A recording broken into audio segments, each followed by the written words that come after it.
করে তার থেকে একজন ফকি ব্যক্তি, জ্ঞানী ব্যক্তি শয়তানের সামনে 1000 আবেদের পরিমাণ শক্তিশালী। আল্লাহ রাসূল সাল্লাল্লাহু আলাইহি সাল্লাম বলেন, ইন্নাল্লাহু ওয়া মালাইকাতাহু ওয়া আহলাস সামাওয়াতি ওয়াল আরদ হাত্তা আন-নামলাতা ফি জুহরিহা ওয়া হাত্তা আল-হুতা লা ইউসাল্লুনা আলা মুআল্লিমিন নাসিল খায়র। অর্থাৎ আসমানের অধিবাসী, জমিনের অধিবাসী আল্লাহ তাআলা তার ফেরেশতাগণ এবং পিপীলিকা তার গর্তের মধ্যে এবং মাছ পর্যন্ত একজন যে ব্যক্তি মানুষদেরকে উত্তম শিক্ষা দেয় তার উপর সালাত পাঠ করে। সুবহানাল্লাহ। আল্লাহ আমরা যে বলতেছিলাম দ্বীনি ইলম আর দুনিয়াবি ইলম। দুনিয়াবি ইলম হচ্ছে ডাক্তার, ইঞ্জিনিয়ার, এগুলো যারা আছে এগুলো দুনিয়াবি ইলম।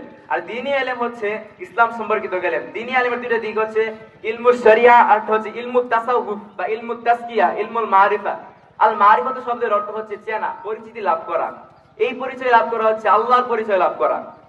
ইলমে শরিয়াতের জ্ঞান অর্জন করা মুমিন